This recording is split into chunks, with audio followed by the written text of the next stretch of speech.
भिवानी का कथित मनीषा हत्याकांड जो हर किसी की जुबान पर चर्चा का विषय बना हुआ है और मौत के कारणों की असल वजह जानने के लिए सभी लोग तत्पर हैं। लेकिन इस केस में हर रोज नए खुलासे हो रहे हैं। पहले इस केस को हत्या का नाम दिया गया तो 5 दिन बाद पुलिस ने इसे आत्महत्या करार दिया। लेकिन परिजन और समाज के लोग पुलिस की चोरी को मानने को तैयार नहीं है। हालांकि अब इस केस को सरकार ने सीबीआई को सौंपने की मंजूरी दे दी है, लेकिन आज हम आपको बताएंगे लेडी टीचर मनीषा केस में पुलिस कार्यप्रणाली की वो कमियां जो उन पर सवाल उठाने को मजबूर करती हैं। इस पूरे केस में भिवानी पुलिस ने किस तरह से जांच को आगे बढ़ाया और क्या क्या खामियां रही, उन सब पर नजर डालते हुए इस केस की हर कड़ी को आपके सामने रखेंगे, जिससे जांच प्रणाली की खामियां सामने आएंगी और हर किसी को सवाल पूछने पर मजबूर करेंगी। नमस्कार, आप देख रहे हैं न्यूज टाइम में, आपके साथ तनु चतुर्वेदी। चलिए इस खबर को विस्तार से समझते हैं। सुसाइड नोट का पहलू। मनीषा की लाश 13 अगस्त को खेतों में पड़ी हुई मिली। शव की हालत बेहद खराब थी। गर्दन पर गहरा घाव था जिससे हत्या की आशंका जताई गई।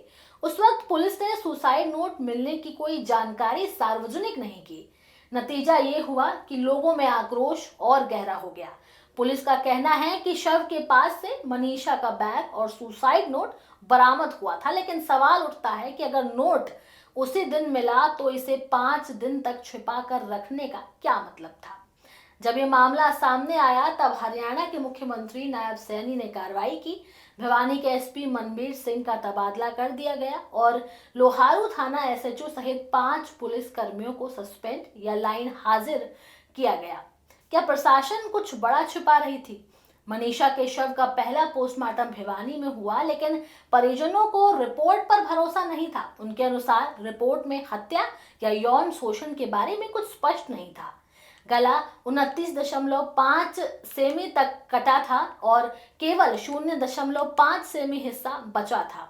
हथियार का जिक्र नहीं था और मौत के समय का निर्धारण भी नहीं किया गया था। परिजनों की मांग पर शव को रोहतक पीजीआई भेजा गया, लेकिन वहां इंटरनल ऑर्गन नहीं थे क्योंकि भिवानी में विसरा के 10 सैंपल एफएसएल भेजे जा चुके थे। इसका मतलब पीजीआई के डॉक्टरों को रिपोर्ट के लिए भिवानी के रिपोर्ट और एफएसएल रिपोर्ट पर ही निर्भर रहना पड़ा। जो सुसाइड नोट पुलिस के माध्यम से 5 दिन बाद सामने आया, उस पर भी लोग सवाल उठा रहे हैं, क्योंकि उस नोट पर ना तो मनीषा का नाम था ना हस्ताक्षर। बाद में पुलिस ने पुष्टि की कि ये मनीषा का ही नोट है और उनकी राइटिंग से मैच कर गया है। पुलिस ने यह भी कहा कि मनीषा के शरीर में कीटनाशक मिला है और गर्दन को जानवरों ने नुकसान पहुंचाया होगा। रेप की बात से भी इनकार कर दिया गया। पुलिस ने कहा कि स्वैब जांच में कोई सेक्सुअल असॉल्ट के प्रमाण नहीं मिले, लेकिन इन दावों पर लोग भरोसा नहीं कर पा रहे। अगर सुसाइड था तो पुलिस ने पहले इसे हत्या क्यों बताया? गर्दन के कटने की बात क्यों कही गई और फिर 5 दिन बाद ही नोट सामने क्यों लाया गया? इन सवालों के जवाब ना तो दिए गए और ना ही मिलने की उम्मीद है। एक सबसे बड़ा और अहम सवाल है मनीषा का मोबाइल फोन। मनीषा के मामा कुलदीप ने बताया कि मनीषा का फोन 11 अगस्त को दोपहर 3:08 पर बंद हुआ, लेकिन शाम 6:26 पर एक बार फिर ऑन हुआ और कॉल भी आई जो रिसीव नहीं हो पाई। इसके बाद रात 12:04 पर फोन फिर ऑन हुआ और 2 मिनट में बंद हो गया।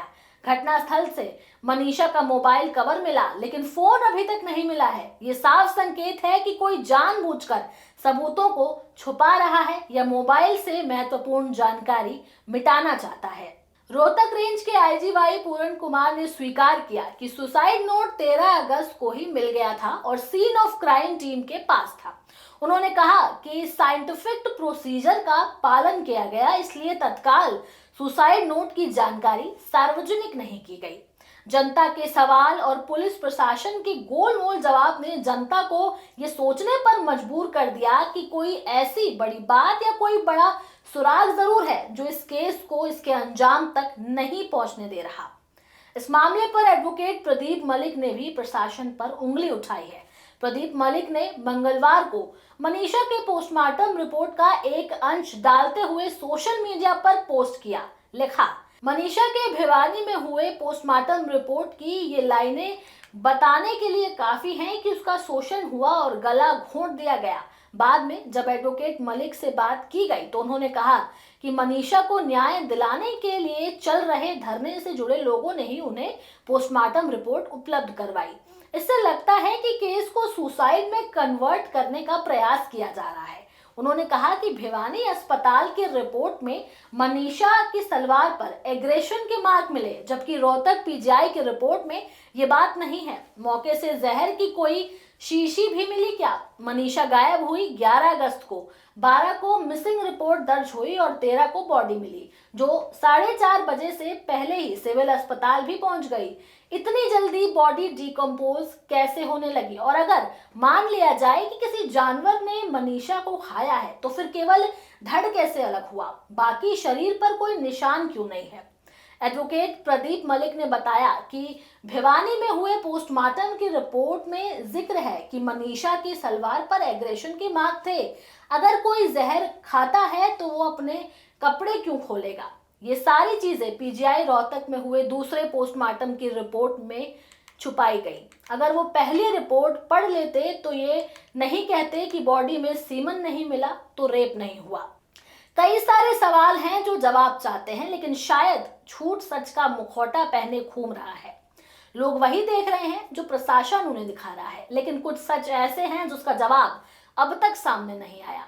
इस मामले पर आगे एडवोकेट प्रदीप मलिक ने बताया कि जहां मनीषा की बॉडी मिली वहां टायरों के निशान, शराब की बोतल तो पड़ी है, लेकिन कहीं जानवर के पैरों के निशान नहीं मिले। पोस्टमार्टम रिपोर्ट में कहा गया कि शव के चेहरे, गर्दन जानवर खा रहे हैं, तो उसके निशान कहीं नहीं मिले। कपड़े पर भी किसी जानवर के पैरों के निशान नहीं हैं। इससे अंदेशा होता है कि तथ्य छिपाए जा रहे हैं। क्या प्रदेश की पुलिस और हरियाणा के मुख्यमंत्री बेटी बचाओ बेटी पढ़ाओ का नारा देने वाले इतने सक्षम भी नहीं हैं कि वो अपने देश की बेटी मनीषा को इंसाफ दिला सके? कई ऐसे सवाल हैं जो पुलिस की कार्यप्रणाली पर सवाल खड़े करती हैं, लेकिन अभी तक इस मामले की गुत्थी नहीं सुलझी है। अब देखना यह है कि मनीषा को न्याय मिलेगा या ये केस भी धीरे धीरे फाइलों में दब जाएगा। इस खबर पर पल पल की अपडेट हम आपको देते रहेंगे। बहरहाल ये खबर आपको कैसी लगी आप भी हमें कमेंट सेक्शन में जरूर बताएं। हमारे चैनल न्यूज टाइम को सब्सक्राइब करें, लाइक करें और शेयर करना ना भूलें। नमस्कार।